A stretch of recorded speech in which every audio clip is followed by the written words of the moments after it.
Can we stay together? The 6-year-old's voice broke as she clutched her stuffed rabbit.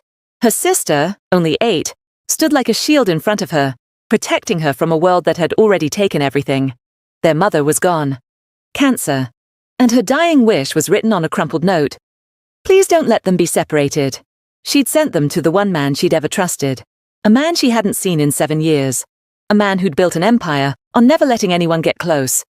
Junho Kim stood in his Chicago penthouse, staring at 2 terrified children who had his name on a piece of paper and nowhere else to go. The system would tear them apart within days. He had one choice, and it would cost him everything.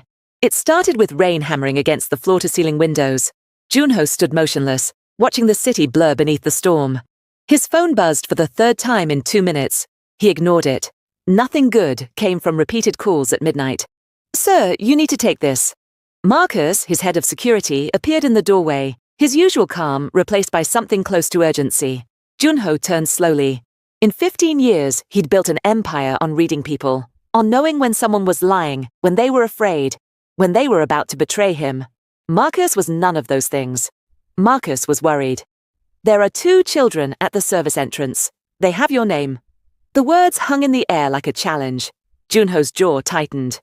What do you mean they have my name? A note, handwritten, says for Junho Kim, the only man I ever trusted. Marcus paused. They're soaked through. The older one won't let security touch them. Junho was already moving toward the elevator. The descent felt interminable, each floor a reminder that he'd spent years ensuring nothing from his past could reach him here, in this steel and glass tower that belonged entirely to his present. Children changed that equation in ways he didn't want to calculate. The service entrance smelled like wet concrete and exhaust fumes. 2 small figures huddled against the wall, backpacks clutched like shields. The older girl stood in front of the younger one, her dark eyes tracking every movement in the corridor. She couldn't have been more than 8, but she held herself like someone who'd learned early that the world took more than it gave. I'm Junho Kim, he said, keeping his distance. You're looking for me? The girl's eyes narrowed, assessing. Mom said you'd be tall. Said you'd have a scar here. She touched her own eyebrow. Said you never smiled, but you always kept your word. The description hit him like a fist to the chest. There was only one person who knew him that specifically, who'd seen past the carefully constructed walls. But that was impossible. That was 7 years ago. What's your name? Lola Williams. This is my sister Nia. Her voice cracked slightly on her sister's name. Mom said if anything happened, we should find you. She said you'd remember her. Amara Williams. The name detonated in his memory. Amara, the woman who'd worked in his club, who'd witnessed something she shouldn't have, who he'd protected when others wanted her silenced. She'd disappeared after he'd helped her relocate, start fresh somewhere safe. He'd never asked where. That was the arrangement. Where is your mother now? Lola's composure fractured. Behind her, the younger girl, Nia, no more than 6, clutched a worn stuffed rabbit and began to cry silently, her whole body shaking. Before we go any further, if this story is pulling you in, if you feel connected to these moments, thank you for staying with it. Stories like this are shared for people who feel deeply, just like you. If you'd like to keep discovering stories that cross cultures and touch real emotions, you're always welcome to subscribe. A gentle like helps this story reach someone else who may need it tonight. Now, let's continue. She's gone, Lola whispered. She got sick. Cancer. She made me promise to find you before she... The girl couldn't finish. She thrust a folded piece of paper toward him with a trembling hand. Junho took the note, recognizing Amara's handwriting immediately. Junho, I know I have no right to ask this of you. I know what I'm asking is impossible, but you're the only person I ever trusted completely. And my girls have no one else. Please, they're good kids. They deserve better than what the system will give them. I'm trusting you with everything that matters. Please don't let them be separated. Please give them the chance I never had. Amara. He read it twice, his mind racing through implications. Through the dozen ways this could destroy everything he'd built. Marcus stood behind him, silent but present. Sir, we should call. No? The word came out harder than he intended. He looked at Lola, at the way she stood, despite the exhaustion in her eyes, at the fierce protection she radiated toward her sister. He saw Amara in her. He saw himself. Get them inside. Get them dry clothes, food, whatever they need. Sir, the complications. I said get them inside. 20 minutes later, Lola and Nia sat on his leather couch, looking impossibly small in the enormous living room. They wore his t-shirts like dresses, their own clothes tumbling in his dryer. Nia hadn't let go of her rabbit. Lola hadn't let go of her sister's hand. "This place is big," Lola said carefully, her eyes cataloguing every exit, every potential threat. She was already planning escape routes. The recognition of that survival instinct made something twist in Junho's chest. "It's home," he said, then realized how hollow that sounded. This place had never been home. It had been a fortress, a symbol, a statement of power, but not home. "Are you going to send us away?" Lola's directness cut through any pretense. Junho sat down across from them, keeping space between them, keeping his movements slow and predictable. "No. People always say that at first. I'm not people. And I don't lie." He met her eyes. "Your mother trusted me because I kept my word. I'm keeping it now. You're staying here." "For how long?" "For as long as it takes." He didn't know what that meant yet, but he meant it absolutely. Nia spoke for the first time, her voice barely audible. "Can we stay together?" The question gutted him. "Yes, I promise you'll stay together." Lola's eyes filled with tears she refused to let fall. "Okay, we can try this." The next morning brought reality crashing in. Patricia Reynolds, his attorney, sat across from him in his office, her expression grave. "Junho, these children are wards of the state as of their mother's death. You can't just keep them here without legal authority." "Then get me legal authority." "It's not that simple. You're a single man with a background that doesn't exactly scream stable father figure. The courts will question everything, your income sources, your associations, your past. They'll want home studies, background checks, psychological evaluations. Then we do all of that." Patricia leaned forward. "And if they decide to place the girls in foster care during the investigation, the system doesn't care about promises made to dying mothers. They care about policy.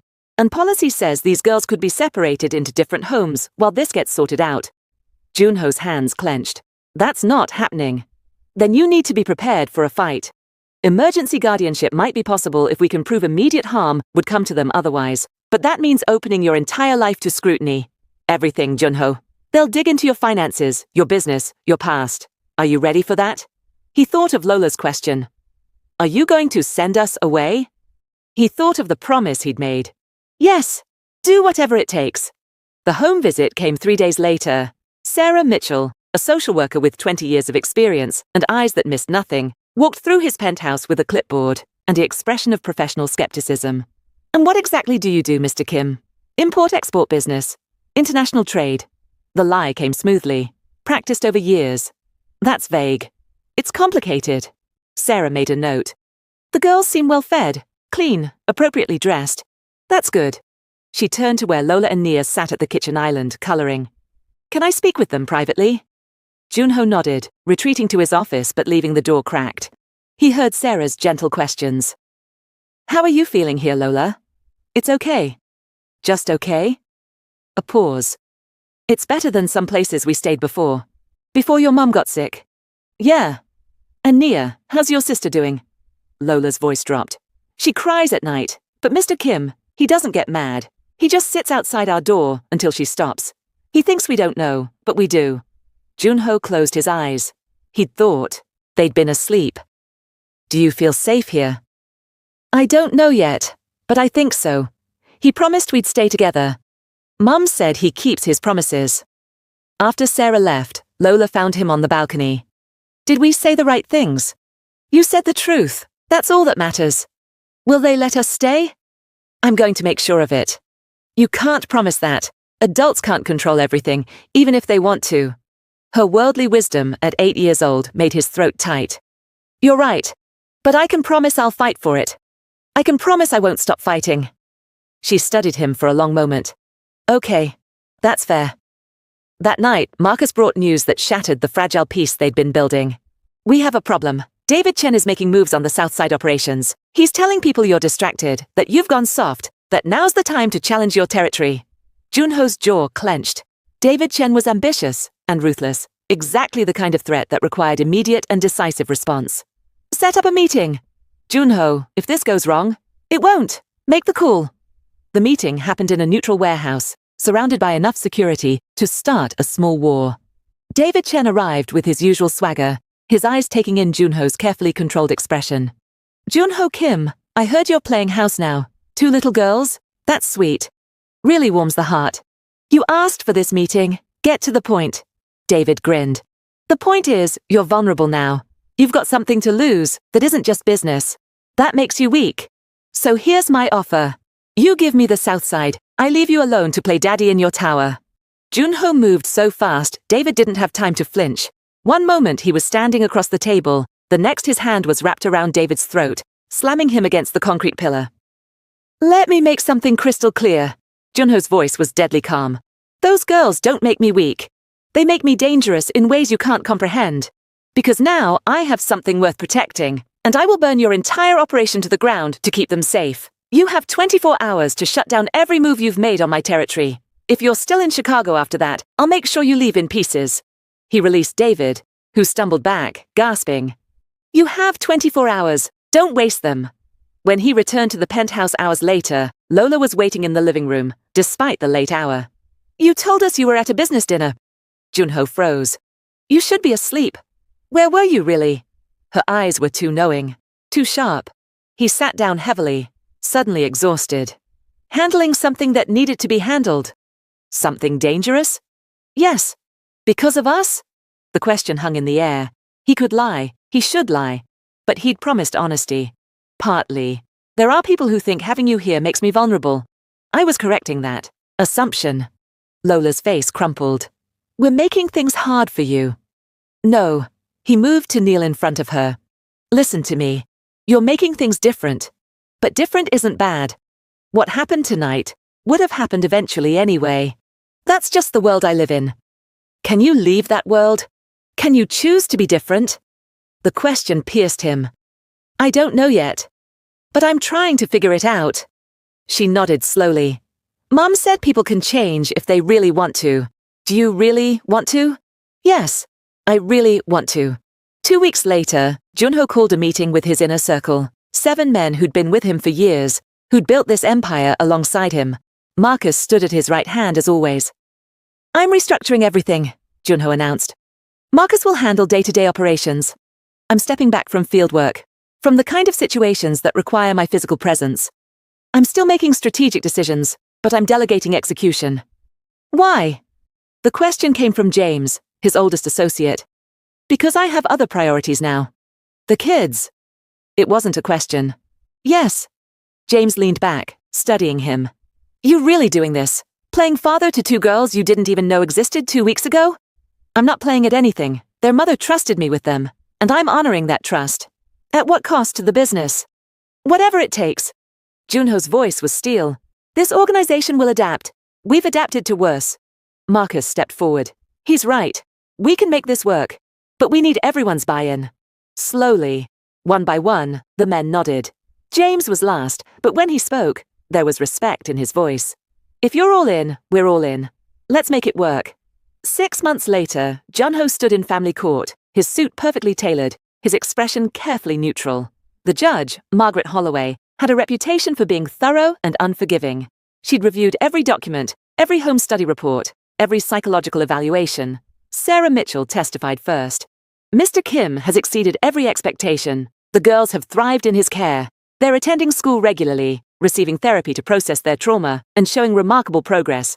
However, I do have concerns about Mr. Kim's profession and the vagueness around his income sources. Judge Holloway turned to Junho. Mr. Kim, can you explain your business clearly for the court?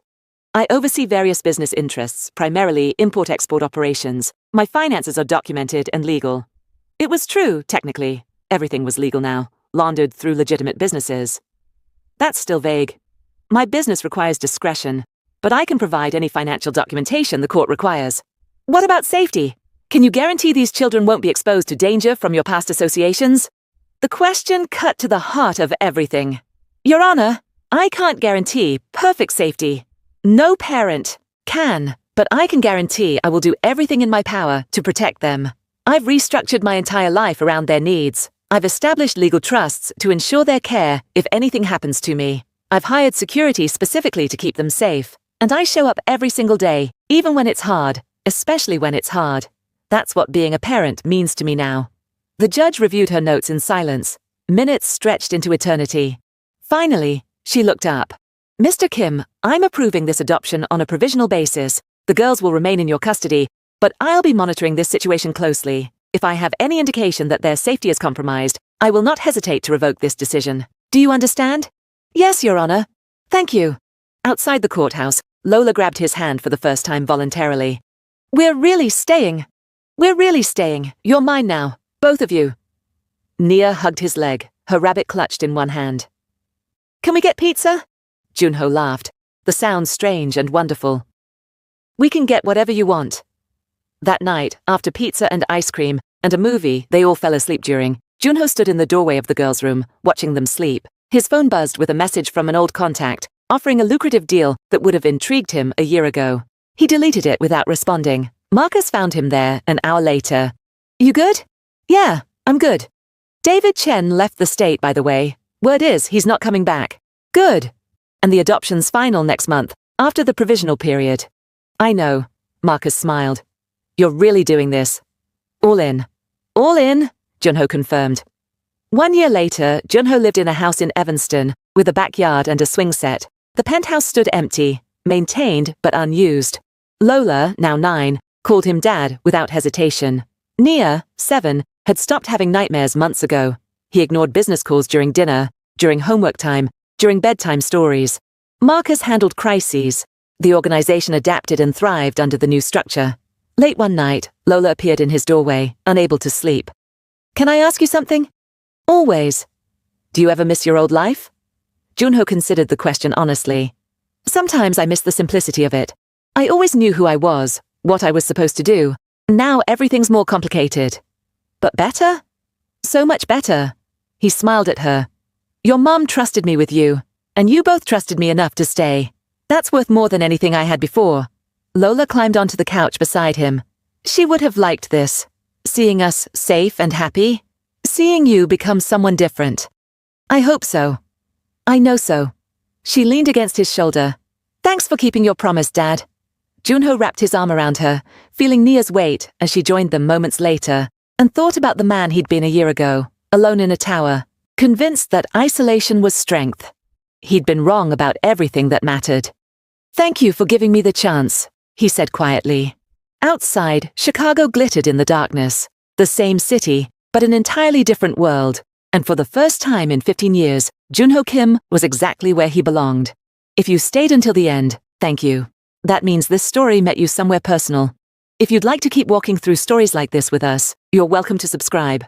If this story moved you, a like quietly helps it travel to another heart. And if someone you know would feel this story too, feel free to share it. I'd love to know. Where are you watching from? Drop it in the comments. No matter where you are in the world, you're part of this space. And before you go, I pray peace finds you, protection surrounds you, and ease enters every area of your life. May your heart be strong, your worries light, and your path guided. Thank you for being here.